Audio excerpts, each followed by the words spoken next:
Halo, assalamualaikum warahmatullahi wabarakatuh. Ketemu lagi dengan saya di channel vlog berita. Oke teman-teman, hari ini tuh ada kabar berita dengan judul ternyata Maijen TNI Maruli Simanjuntak punya anak yang begitu luar biasa hebat. Ini faktanya. Paye Hasien Simanjuntak atau yang lebih dikenal dengan Fai adalah sosok yang cerdas. Faye Simanjuntak merupakan anak pertama dari pasangan Maijen TNI Maruli Simanjuntak dan Paulina Panjaitan. Tentu cucu tertua dari Menteri Koordinator Kemaritiman dan Investasi Luhut Binsar Panjaitan.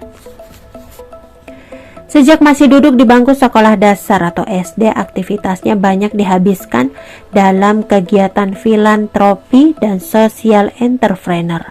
Bahkan nama Faye Simanjuntak masuk sebagai salah satu anak muda paling berpengaruh versi majalah Forbes Indonesia untuk kategori 30 under 30 2020. Filantropi Indonesia melalui akun Instagramnya @filantropi_indonesia juga mengucapkan selamat kepada Faye atas prestasi yang telah ia raih di bidang sosial, entrepreneur dan filantropi. Selamat kepada Faye Simanjuntak, founder @rumah Faye yang terpilih sebagai salah satu anak muda paling berpengaruh dalam Forbes Indonesia di bidang sosial, entrepreneur dan filantropi. Salut. Semoga ini bisa menjadi inspirasi anak muda lainnya dalam berkarya untuk negeri. Tulis akun Filantropi Indonesia. Gadis kelahiran 10 April 2002 ini memang tampak berbeda jauh seperti seumurannya. Ia dikenal sebagai perempuan cerdas dan tampak sangat dewasa dalam bertindak maupun cara berpikirnya. Faye juga sangat menonjol dari sisi pengabdian sosial. Di usia belia yang masih duduk di bangku SD, ia sudah terjun sebagai aktivitas HAM yang berpengalaman dalam gerakan anti prostitusi anak atau trafficking. Ia pun mendirikan rumah Faye untuk menampung anak-anak korban trafficking.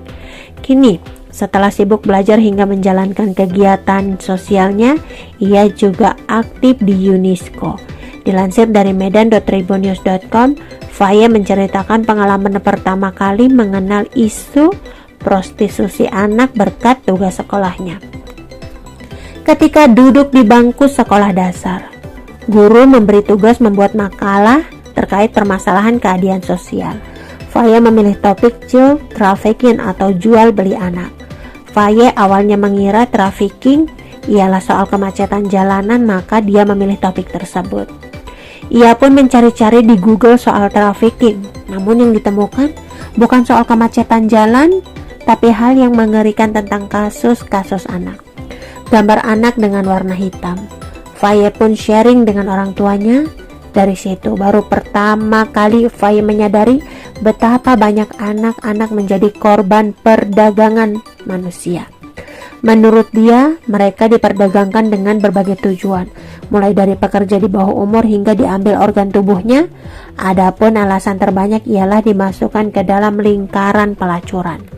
Perhatiannya makin tajam setelah membaca data yang dikeluarkan Lembaga Swadaya Masyarakat Internasional and Child Prostitution, bahwa 43% anak-anak yang diperdagangkan berusia di bawah 14 tahun. Selesai menyelesaikan tugas sekolah, isu prostitusi anak tidak bisa lepas dari benaknya.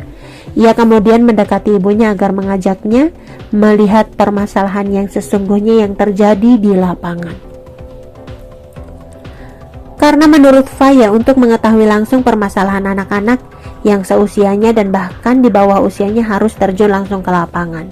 Sang ibu, Paulina Panjaitan, kemudian meminta bantuan seorang kenalan yang bekerja di LSM untuk bahu-membahu mendampingi penyintas.